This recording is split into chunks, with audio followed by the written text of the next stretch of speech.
নমস্কাৰ, মোৰ চেনেলটোলৈ সকলোকে পুনৰবাৰ স্বাগতম জনাইছোঁ আৰু আজি মই আপোনালোকলৈ লৈ আহিছোঁ কাচকল আৰু মাছৰ এটা বইল ৰেচিপি। তো বলক দেৰি নকৰি ৰেচিপিটো ষ্টাৰ্ট কৰোঁ।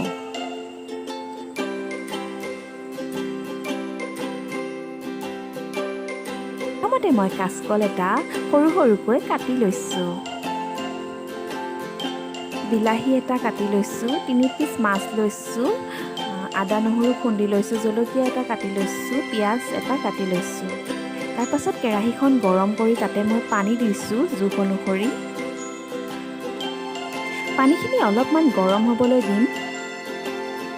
পানীখিনি অকণমান গৰম হোৱাৰ পাছত তাতে মই হালধি অকণ দি দিছোঁ, হাফ চামুচ হ'ব। হালধি নিদিলেও হয়, কিন্তু কালাৰটো ভাল হ'বলৈ হালধি দিছোঁ। নিমখ দি দিছোঁ সোৱাদ অনুসৰি। অলপ উতলিবলৈ দিম মই পানীখিনি।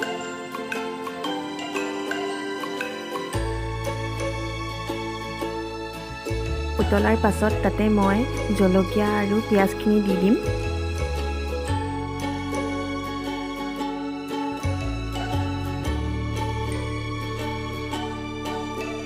তাৰপিছত উতলি থাকোঁতেই মই তাতে কাচকলখিনি দি দিম। কাচকলখিনি অলপ সিজিবলৈ দিম।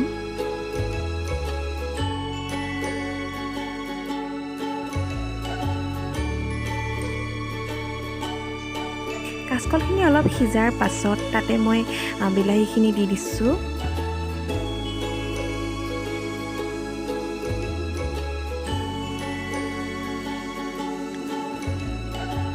এতিয়া তৰকাৰীখিনি ভালকৈ উতলিবলৈ দিম।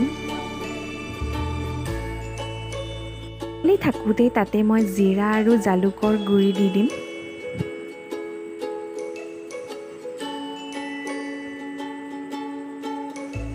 পাছত মই থৈ দিয়া কেঁচা মাছ 3 টুকুৰা তাতে দি দিছোঁ। দি পিনে মাছখিনি মই ভালকৈ সিজাম ঢাকন দি পিনে। পানী কমি গ'ল যিহেতু, সেইকাৰণে আৰু অলপ পানী দি দিছোঁ।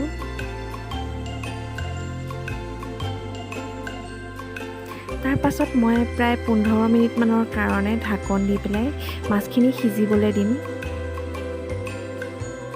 15 মিনিটৰ পাছত প্ৰায় আমাৰ তৰকাৰী ৰেডিয়ে হৈ গৈছে। মই কাচকলখিনি অলপ ভাঙি দিছোঁ তৰকাৰীখন অকণমান ডাঠ হ'বলৈ। আপোনালোকে পনীয়াকৈ ভাল পালে ভাঙি নিদিলেও হ'ব, কিন্তু ভাঙি দিলে তাৰ টেষ্টটো অলপ বেলেগ আহে।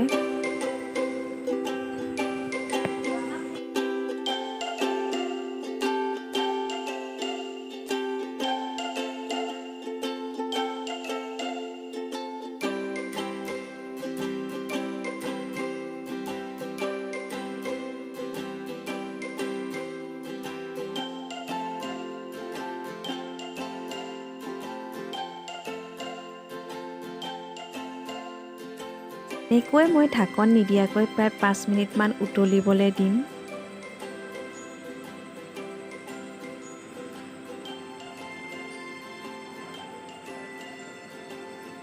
পাঁচ মিনিটমান উতলাৰ পাছত আমাৰ তৰকাৰীখন কমি গ'লগৈ।